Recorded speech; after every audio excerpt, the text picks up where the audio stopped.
Hey, Sarah. Are you signing the register?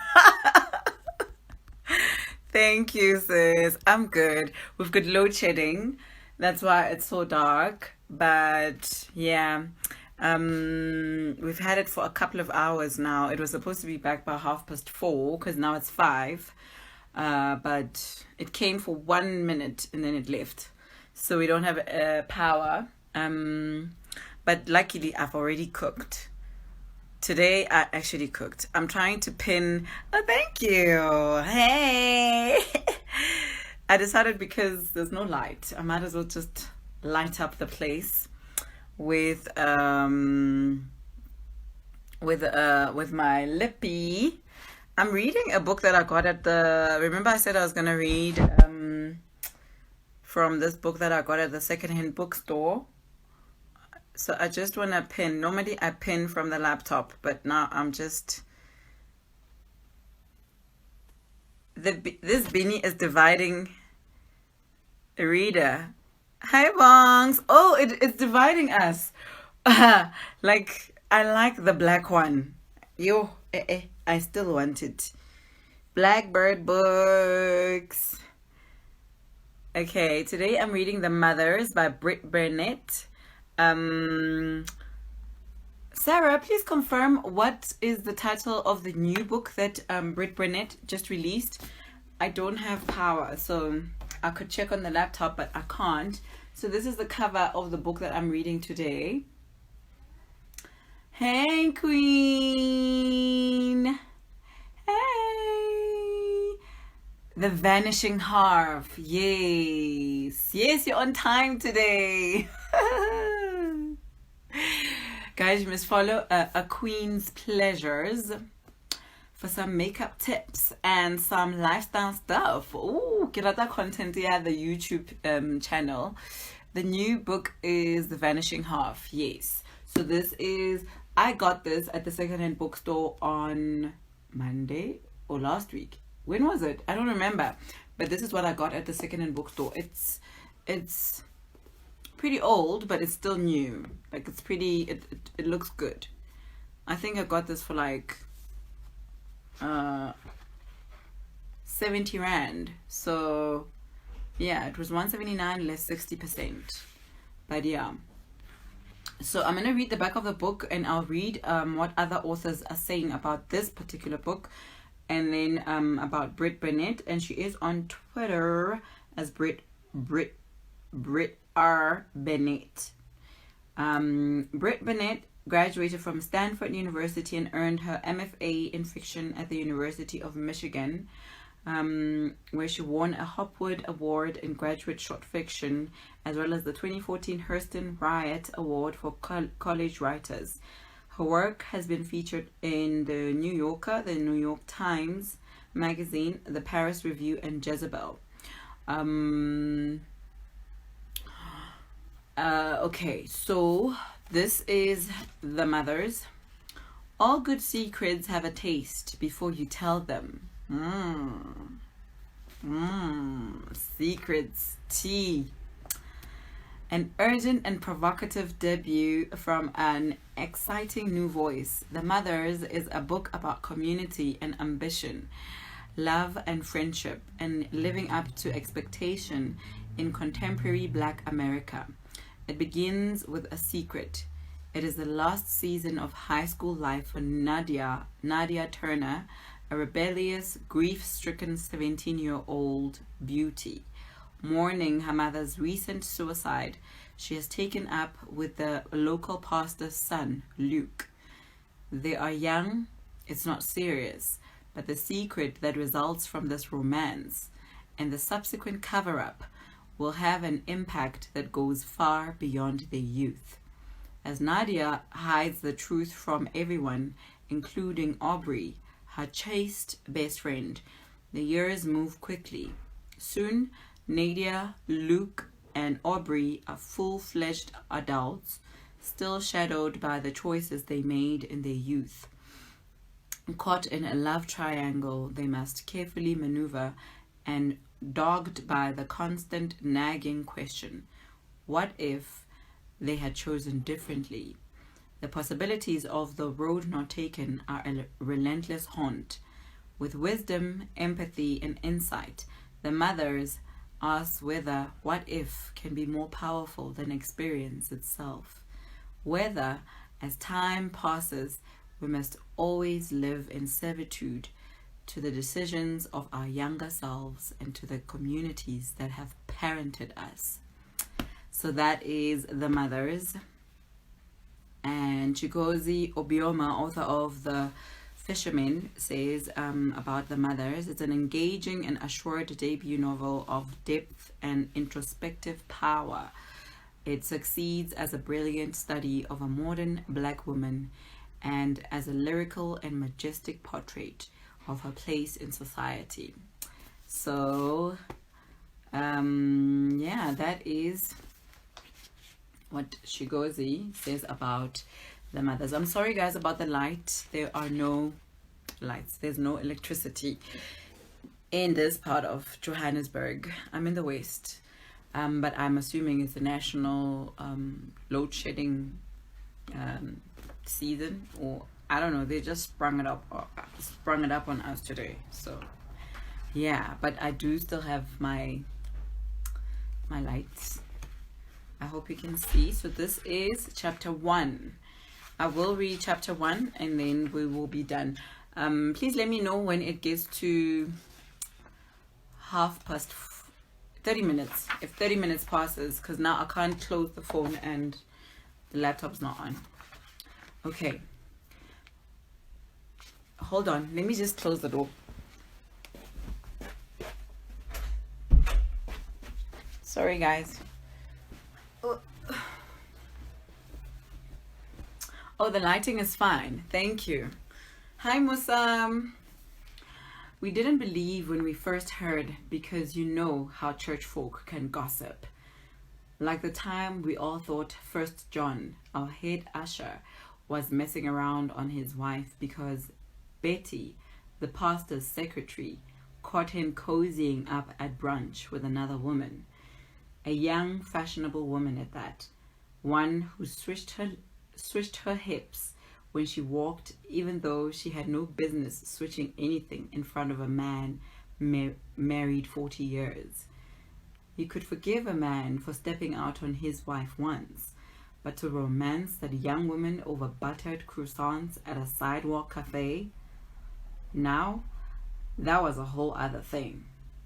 But before we could correct First John, he showed up at Upper Room Chapel that Sunday with his wife and the young, hip-switching woman, a great niece visiting from Fort Worth, and that was that. When we first heard, we thought it might be that type of secret, although we have to admit it had felt different, tasted different too. All good secrets have a taste before you tell them, and if we'd taken a moment to swish this one around our mouths, we might have noticed the sourness of an unripe secret, plucked too soon, stolen and passed around before its season. But we didn't.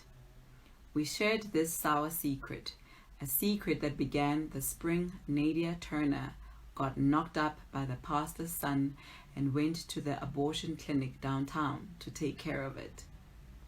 She was 17 then. She lived with her father, a Marine, and without her mother, who had killed herself 6 months earlier. Since then, the girl had earned a wild reputation. She was young and scared and trying to hide her scared in her prettiness. And she was pretty, beautiful even, with amber skin, silky long hair, and eyes swirled brown and gray and gold. Like most girls, she'd already learned that pretty exposes you and pretty hides you. And like most girls, she hadn't yet learned how to navigate the difference. So we heard all about her sojourns across the border to dance clubs in Tijuana, the water bottles she carried around Oceanside High filled with vodka, the Saturdays she spent on base playing pool with Marines, Nights that had ended with her heels pressed against some man's foggy window.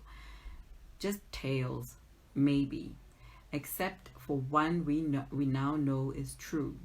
She spent her senior year of high school rolling around in bed with Luke Shepherd, and come springtime, his baby was growing inside her.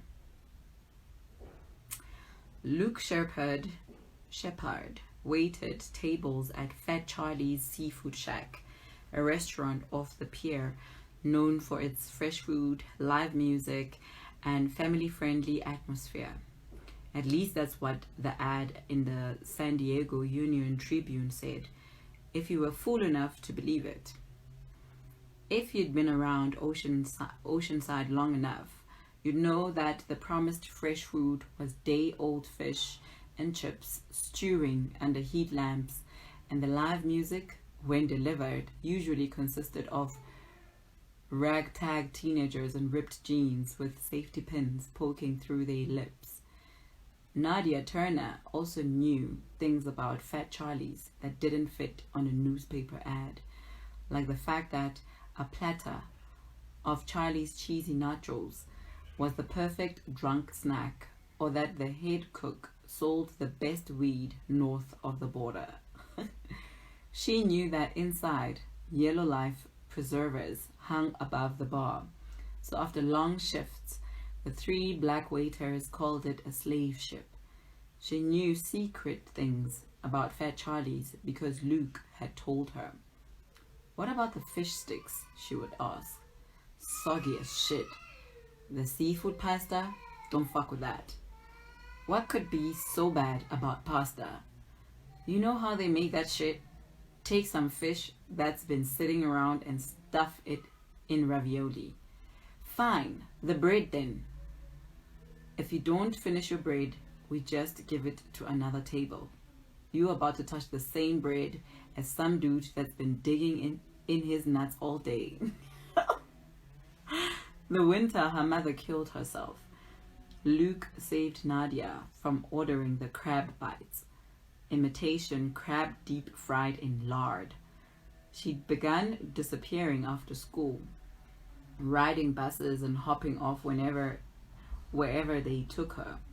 Sometimes she rode east to Camp Pendleton, where she watched a movie, or bowled at Stars and Stripes, or played pool with Marines.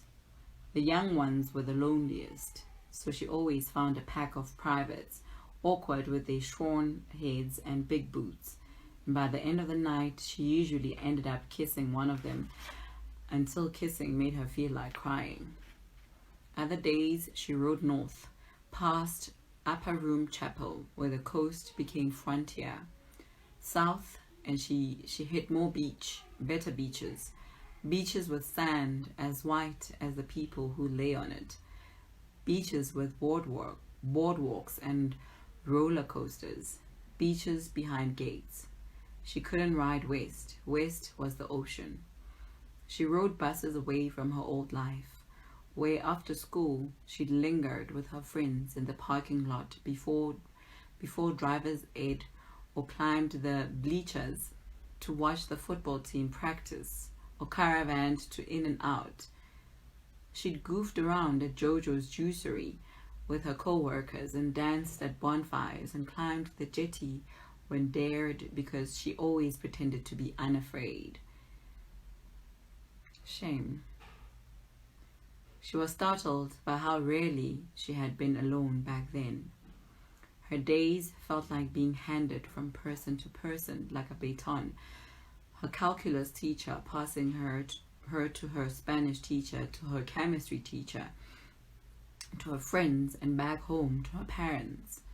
Then one day, her mother's hand was gone and she'd fallen, clattering to the floor. She couldn't stand to be around anyone now. Her teachers, who excused her late work with patient smiles. Her friends, who stopped joking when she sat down at lunch, as if their happiness were offensive to her. Sure. I just related to that so much. I used to have I just remember. I was just reminded of something that I used to have a problem about with a certain old friend. It seemed like happiness, like our happiness, wasn't supposed to be happiness. I don't know how to explain it, but yeah. Hi, Zintatu. Hey, Lerato. I'm never looking at restaurant food the same again. I know, right? I think for me, I had a friend who worked at Spur years ago. I think 2009, somewhere there. And sure,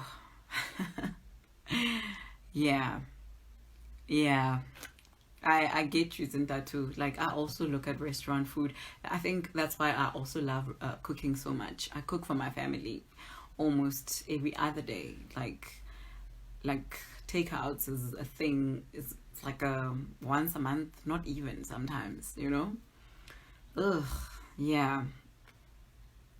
Onion rings and them. Ugh, guys, everything. Anyway, so now that her mom had passed on and her friends were treating their happiness as offensive to her. In AP government, when Mr. Thomas assigned partner work, her friends quickly paired off with each other, and she was left to work with the other quiet, friendless girl in the class, Aubrey Avens, who skirted off to Christian club meetings at lunch, not to pad her college resume. She hadn't raised her hand when Mr. Thomas asked who had turned in applications, but because she thought God cared if she spent her free period inside a classroom planning canned food drives. Aubrey Avens, who wore a plain gold purity ring that she twisted around her finger when she talked, who always attended service at upper room by herself, probably the poor holy child of devout atheists who was working hard to lead them into the light. After their first time working together, Aubrey had leaned closer to her, dropping her voice. "I just wanted to say I'm sorry," she said. "We've all been praying for you." She seemed sincere, but what did that matter? Nadia hadn't been to church since her mother's funeral. Instead, she rode buses. One afternoon, she climbed off downtown in front of the hanky-panky. She was certain someone would stop her. She even looked like a kid with her backpack, but the bouncer, perched on a stool near the door, barely glanced up from his phone when she ducked inside. At 3 on a Tuesday, the strip club was dead. Empty silver tables dulled under the stage lights. Black shades pulled in front of the windows blocked the plastic sunlight.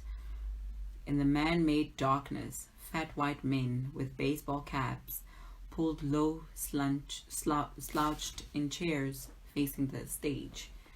Under the spotlight, a flabby white girl danced, her breasts swinging like pendulums. In the darkness of the club, you could be alone with your grief.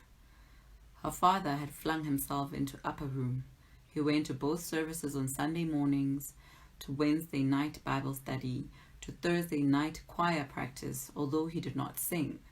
Although practices were closed, but nobody had the heart to turn him away. Her father propped his sadness on a pew, but she put her sad in places no one could see. The bartender shrugged at her fake ID and mixed her a drink, and she sat in dark corners, sipping rum and cokes, and watching women with beat bodies spin on stage. Never the skinny, young girls. The club saved them for weekends or nights. Just older women thinking about grocery lists and childcare, their bodies stretched and pitied from age. Her mother would have been horrified at the thought. Her in a strip club, in the light of day, but Nadia stayed, sipping the watery drinks slowly. Her third time in the club, an old black man pulled up a chair beside her. He wore a red plaid shirt under suspenders, grey tufts peeking out from under his Pacific Coast bait and tackled cap. What you drinking? He asked. What you drinking? She said. Oh, or what you're drinking? He laughed. Nah, this is a grown man drink, not for a little thing like you. I'll get you something sweet. You like that, honey? You look like you got a sweet tooth. He smiled and slid a hand onto her thigh. His fingernails curled dark and long against her jeans. Ugh. Before she could move, a black woman in her 40s wearing a glittery magenta bra and thong appeared at the table. Light brown streaked across her stomach like tiger stripes. You leave her be, Lester, the woman said. Then to Nadia, come on, I'll freshen you up. Ah, Cece, I was just talking to her, the old man said. Please, Cece said. That child ain't even as old as your watch. She led Nadia back to the bar and tossed what was left of her drink down the drain. Then she slipped into a white coat and beckoned for Nadia to follow her outside. Against the slate-gray sky, the flat outline of the hanky-panky seemed even more depressing. Further along the building, 2 white girls were smoking, and they each threw up a hand when Sissy and Nadia stepped outside. Sissy returned the lazy greeting and lit a cigarette. You got a nice face, Cece said. Those your real eyes? You mixed? No, she said. I mean, they're my eyes, but I'm not mixed. Look mixed to me. Cece blew a sideways stream of smoke. You a runaway? Oh, don't look at me like that. I won't report you. I see you girls come through here all the time, looking to make a little money. Ain't legal, but Bernie don't mind. Bernie'll give you a little stage time, see what you can do. Don't expect no warm welcome, though. Hard enough fighting those blonde bitches for tips. Wait till the girls see your light, bright ass. I don't want to dance, Nadia said. Well, I don't know what you're looking for, but you ain't gonna find it here. Cece leaned in closer. You know you got see-through eyes. Feels like I can see right through them. Nothing but sad on the other side. She dug into a pocket and pulled out a handful of crumpled ones. This ain't no place for you. Go on down to Fat Charlie's and get you something to eat. Go on.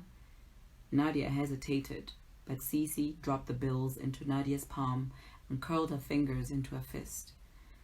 Maybe she could do this, pretend she was a runaway, or maybe, in a way, she was. Her father never asked where she'd been. She returned home at night and found him in his recliner, watching television in a darkened living room. He always looked surprised when she unlocked the front door, like he hadn't even noticed that she'd been gone. Sure. Shame, man.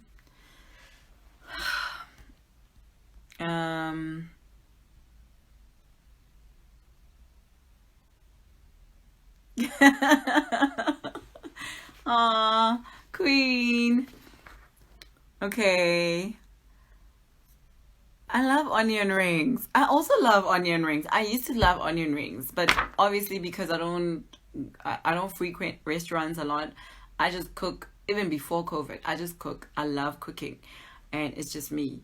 But yeah, this part of the story about the food, it just like reminded me of that time when my best friend used to work at Spur, and yeah.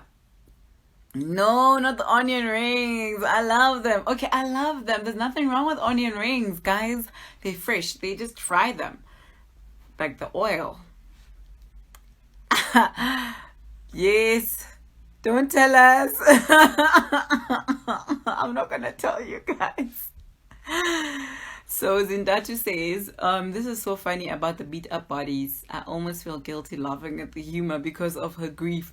Like, I guess that's her way of what her father's doing with going to church and throwing himself in church.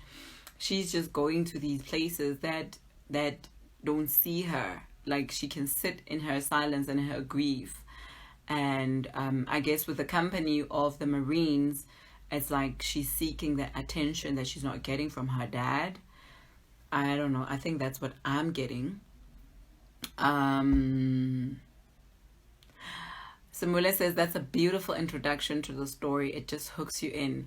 I like that it also hooked a person in terms of how it already told the story, the main thing that happened, you know, that secret. It is there in the beginning. So it's a great intro. It's a great chapter. Is this, wait, chapter 1 is still continuing. So what's the time, guys? Let's see. Yo, it's long. Okay, so the chapters are very long. But I like it. I think this is a good a book to have. I don't know about you guys. What do you think of the reading? But yeah, like, you as old as your watch. Oh yeah, like, but that's a nice way of, like, you know, no, hold your horses. Don't be on some thinking about this child. She is a child. You better recognize that she's a child, and I'm gonna take her out of this place, you know? Yeah. We need mothers like that. Not that our mothers will be in strip clubs, but yeah. So that was the reading of Brit Bennett's The Mothers. And Sarah already told me her new book is out. Yes, I did see it, but I just didn't remember the title, The Vanishing Half. So Brit Bennett, this is Brit. I don't know if you can see her. There it is. I loved this cover. I bought the book because at the secondhand store because I saw the cover and I was like, ooh. I actually saw the side of it and I was like, ooh, The Mothers. What is it? You know?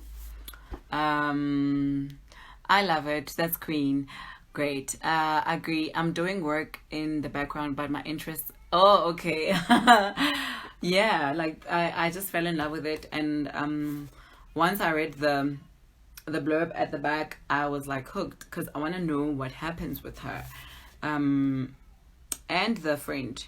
Not is it Aubrey? Yeah, Aubrey. So I thought when I read the blurb, I thought Aubrey is a boy because Aubrey is always a boy's name, but turns out it's a girl.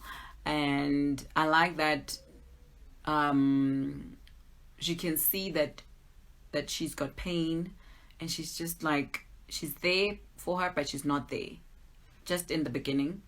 The Mothers is an excellent read. So Sarah says it's an excellent read. So yes, guys, I think this is a good book to read. I think it's a good book to have. I won't be taking it back to the secondhand bookstore once I'm done with it. I'm gonna keep it. I don't know, people. I keep on getting good books at the secondhand bookstore. Like, I don't get it. I got Nervous Conditions the other time, and like, I don't know. People are. I know.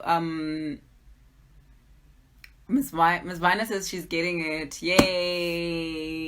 See. Okay, our job is done, Sarah. Our job is done. So Zindato says, following up to my initial feeling about the bio sounding like a Danielle Steele book, I'm glad that it is unique, beautifully written, and has a bit of humor. I also love that the character is black. Yes, I also like that. Samula says she's read it, she loved it, but... Yeah, and Samula is known to be very, very truthful about her feelings about books and authors. Sarah says secondhand bookstores are the best. Most of my favorite books were bought from my favorite secondhand shops.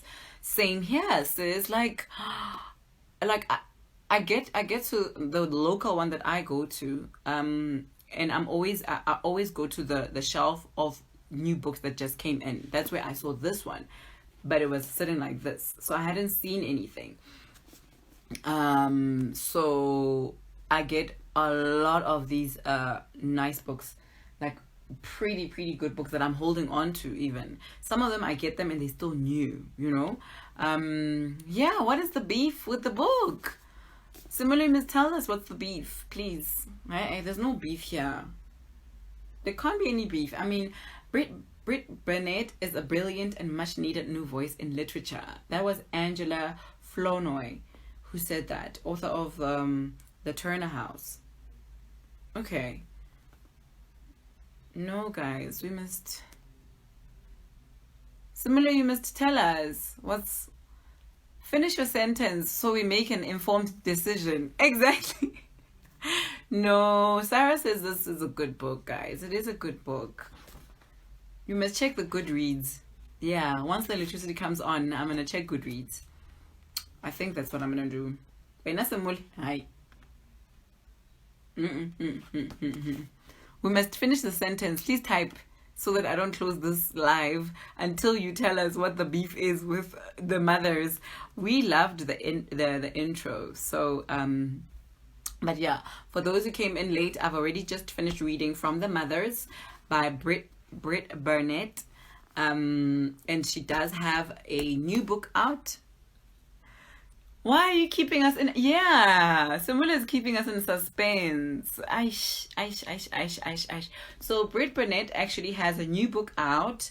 I saw a post from, was it you, Sarah, who said something about The Vanishing Half on your Instagram.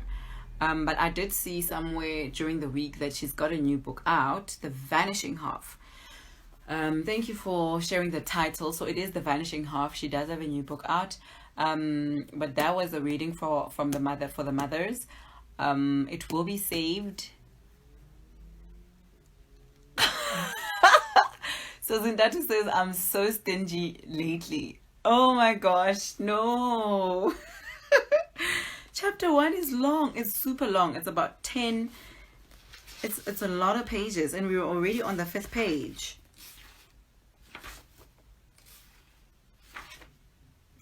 Okay, so I'm gonna read the other part about after she leaves, when she gets the money from this lady Cece, who's a stripper, and she goes back to Fat Charlie's. So she does listen and goes to Fat Charlie's.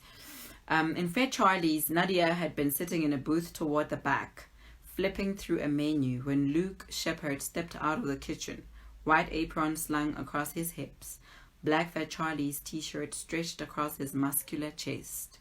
He looked as handsome as she'd remembered from Sunday school, except he was a man now, bronzed and broad-shouldered, his hard jaw covered in stubble, and he was limping now, slightly favoring his left leg.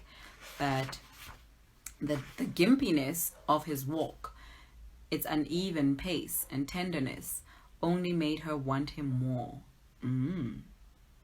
So she did start liking him from... Portia says, honestly speaking, you need to read one more page.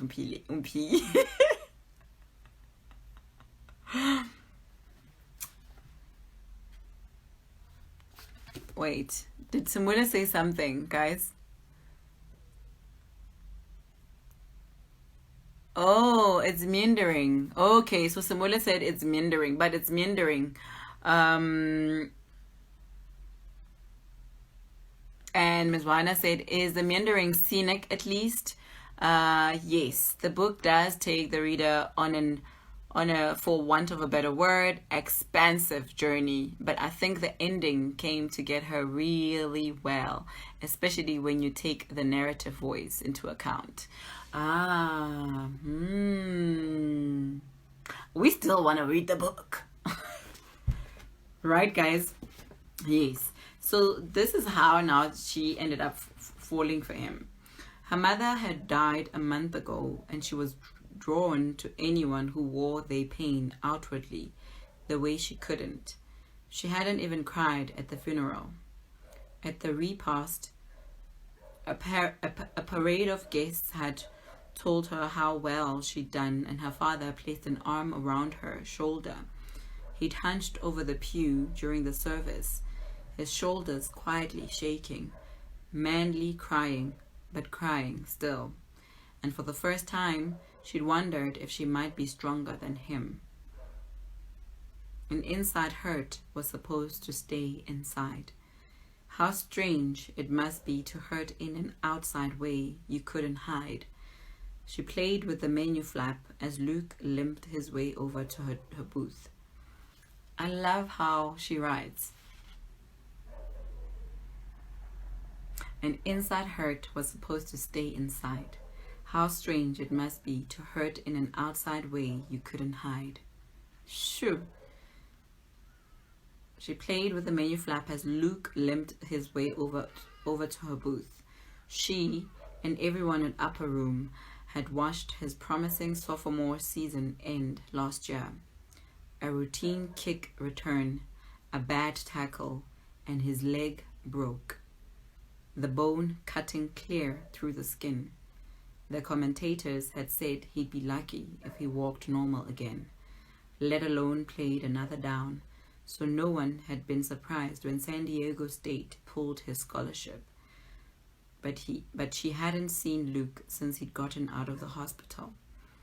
In her mind, he was still in a cot, surrounded by doting nurses, his bandaged leg propped toward the ceiling. "What you doing here?" she asked. "I work here," he said, then laughed, but his laugh sounded hard, like a chair suddenly scraped against the floor. "How you been?" He didn't look at her, shuffling through his notepad, so she knew he'd heard about her mother. "I'm hungry," she said. "That's how you been? Hungry?"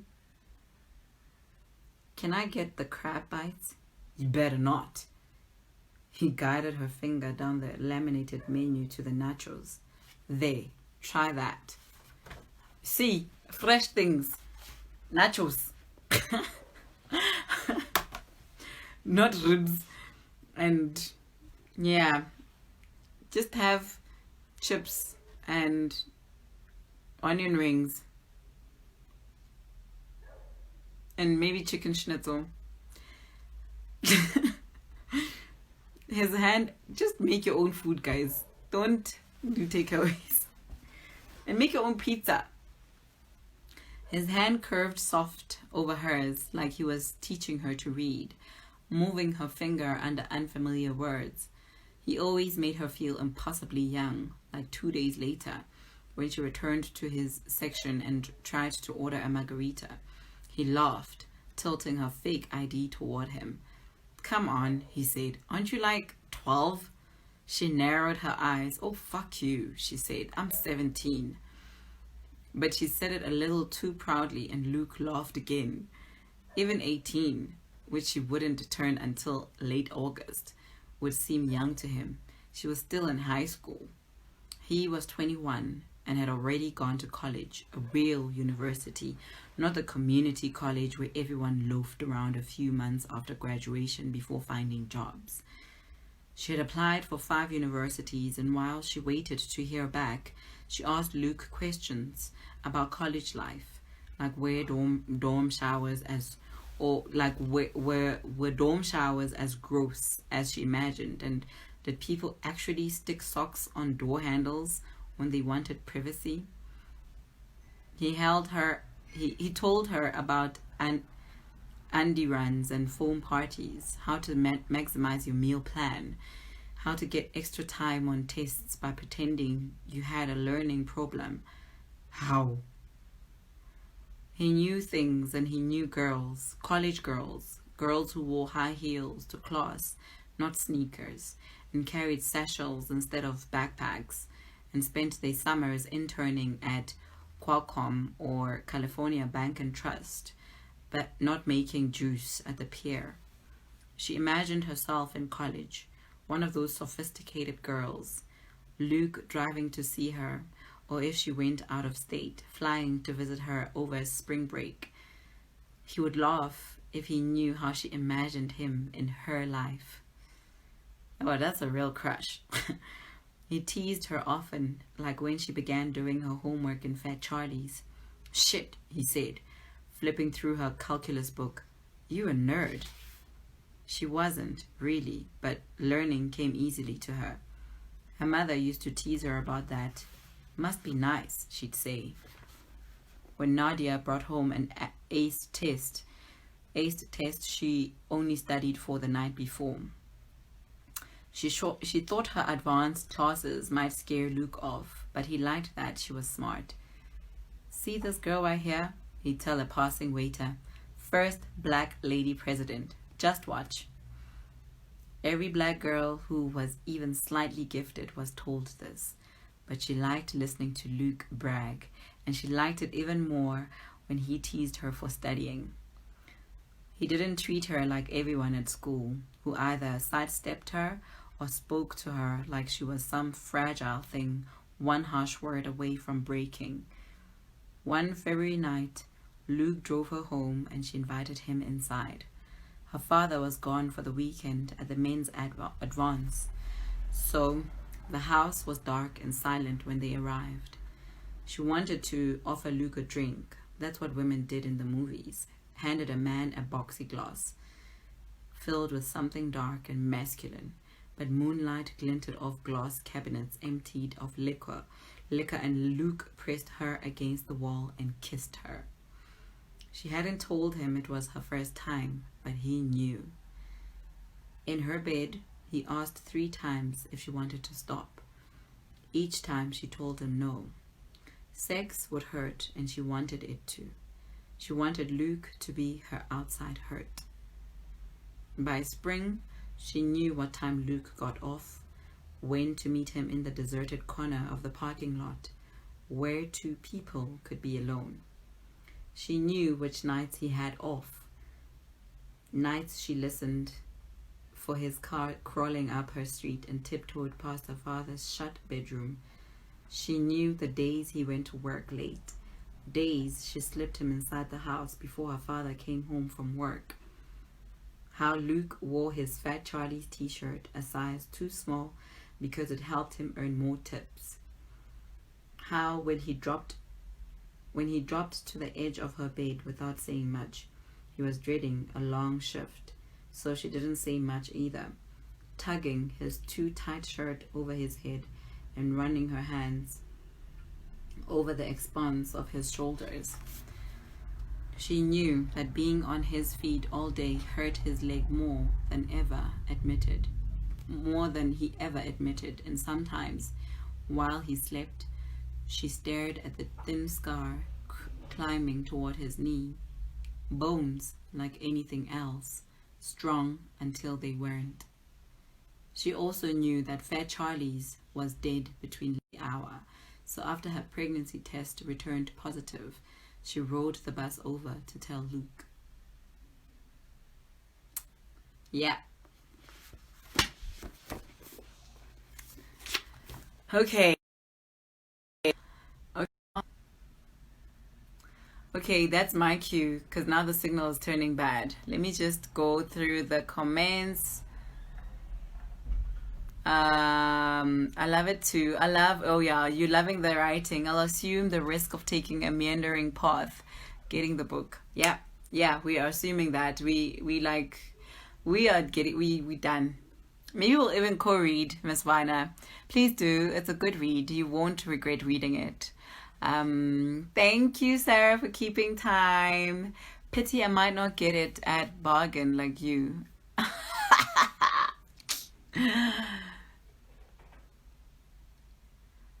Okay. Thank you, guys. That was today's reading. I really think I like her writing, so I'm looking forward to reading. Is this her first book? Does she have more work? If the Vanishing Half is her newest book. So yeah, that was today's reading of The Mothers. Next week, Monday, we'll be reading from New Daughters of Africa. This is her debut. And okay, so that one is the second one. The Vanishing Half is her second book. Okay, so every Monday we read from New Daughters of Africa. And there's a paperback edition now for New Daughters of Africa with a beautiful, beautiful cover. They did still keep the Vanishing Half as her latest. It's been getting rave reviews from trusted readers. Okay, great. So the new one that's coming up, this paperback, I know this is paperback, but the international one is hard. It looks like this, but it's hardcover. So there is a new one with this face, but at the bottom. And then it's nice here. Oh, you guys. Maybe I'll put up a picture next week, Monday, when I'm done with reading. But yeah, that was today's reading. I hope you enjoyed it. And okay, guys, I won't cheat you. I'll do 45 minutes of reading instead of 30 minutes of reading. But I gotta cook. But today I can't cook because there's no lights. But yeah. So I will go back to 45 minutes of reading and then we'll stop. I'm sorry I've been cheating you guys, like you say. It's really beautiful, Simole, right? The new paperback edition of The New Daughters of Africa. It's half the hardback price. Imagine. It's exquisite. Yeah. Sarah actually has the hardcover, the hardback. The hardcover must be exquisite. I don't like hardcovers though. Oh, thank you, Queen. She loved the reading. Oh, you were in the bath. Ooh, nice. I'm glad you enjoyed it. So I will see you guys on Monday. And hopefully next week we'll have another beautiful week of reading. I'm still reading The 30th Candle for our co-reading. And we should be done on the 15th. And then over the weekend we will be discussing it over Zoom. It's going to be nice. The hardcover is stunning. It comes with 2 ribbons. So bougie. Yes! You see, that's the nice thing about books that side. I'm sure they're much cheaper, even though the paperback that's released now is half the price. But books here are so expensive. I guess that's why I end up going to secondhand bookstores. But yeah, it is what it is. So I will save this on IGTV for those who came in late and missed the first part of the reading. And then I will also... Bye, Miss Weiner. Enjoy work. Don't work too late. And then I will... I'll load it up onto YouTube.